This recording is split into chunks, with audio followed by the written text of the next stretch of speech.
ورفعناه مكانا عليا۔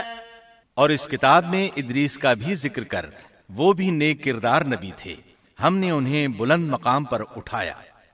ان کے بلند مرتبے کے بارے میں بخاری اور مسلم میں حدیث موجود ہے کہ نبی کریم صلی اللہ علیہ وسلم نے فرمایا، میں نے معراج کی رات چوتھے آسمان پر ادریس علیہ السلام سے ملاقات کی، وہ چوتھے آسمان پر بلند مقام پر فائز تھے۔ ابن جریر نے ایک روایت بیان کی ہے، وہ روایت اس بات کی وضاحت کرتی ہے کہ اللہ تعالیٰ کے ارشاد وَرَفَعْنَاهُ مَكَانًا عَلِيًّا سے کیا مراد ہے، اس کا کیا مفہوم ہے؟ ابن جریر کے علاوہ دیگر بڑے بڑے مفسرین اور مورخین نے بھی اس روایت کو ذکر کیا ہے، لیکن اس کی کوئی صحیح سند نہیں مل سکی۔ وہ روایت یہ ہے۔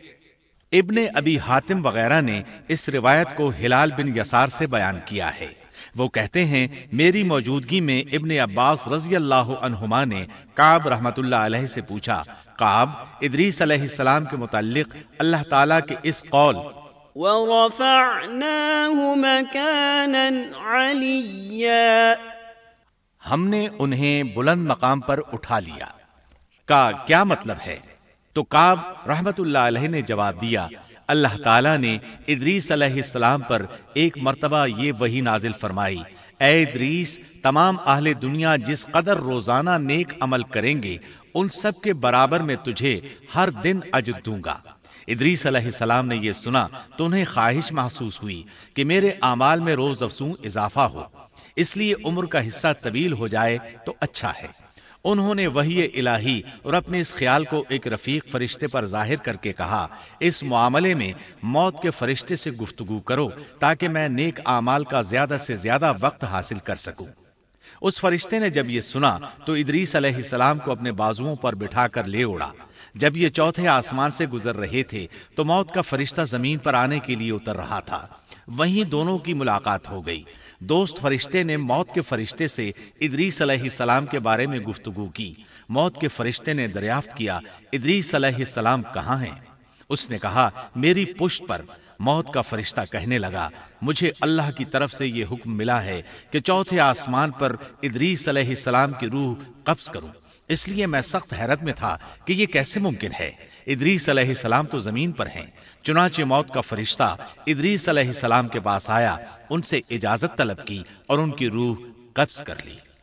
انبیاء کو یہ امتیاز حاصل ہے کہ فرشتہ ان کی اجازت کے بغیر ان کی روح قبض نہیں کر سکتا، اور رسول اللہ صلی اللہ علیہ وسلم کو تو یہ اختیار دیا گیا کہ آپ دنیا میں مزید رہنا پسند کریں تو رہ سکتے ہیں، یا پھر رفیق اعلیٰ کی رفاقت کو پسند کر لیں۔ آپ نے رفیق اعلیٰ کی رفاقت کو پسند فرمایا۔ اس طرح ادریس علیہ السلام کی روح چوتھے آسمان پر قبض کی گئی۔ انہیں بھی عیسیٰ علیہ السلام کی طرح آسمان پر اٹھایا گیا۔ فرق یہ ہے کہ عیسیٰ علیہ السلام کی روح قبض نہیں کی گئی۔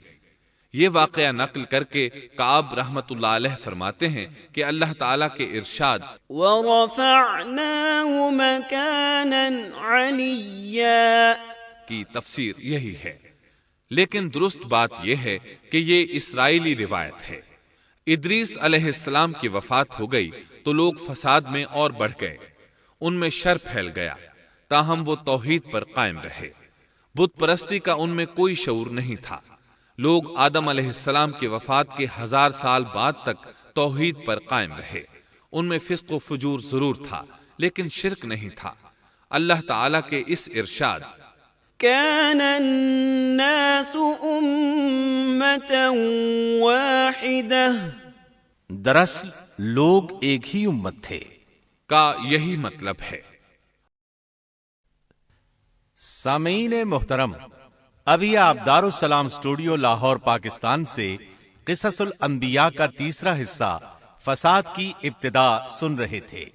قصص الانبیاء کے چوتھے حصے شرک کا آغاز میں آپ یہ سنیں گے، بت پرستی اور شرک کی ابتدا کب اور کیسے ہوئی، نوح علیہ السلام کا نام و نسب اور قرآن مجید میں تذکرہ، نوح علیہ السلام کی قوم کو دعوت توحید، قوم کی ہٹ دھرمی اور مومنین کا استہزاء، 950 سال کی بے مثال جد و جہد کے باوجود قوم کا عذاب پر اصرار، نوح علیہ السلام کی قوم کے خلاف بد دعا اور اللہ کی طرف سے کشتی بنانے کا حکم، تنور کا ابلنا اور طوفان کا برپا ہونا، نوح علیہ السلام کا بیٹے سے مکالمہ اور بیٹے کی غرقابی، طوفان کا تھمنا اور جودی پہاڑ پر کشتی کا رک جانا، نوح علیہ السلام اور ان کی قوم کو شکرانے کا حکم، نوح علیہ السلام کی اولاد کتنی تھی، طوفان کے بعد آپ کتنی دیر زندہ رہے اور کہاں فوت ہوئے۔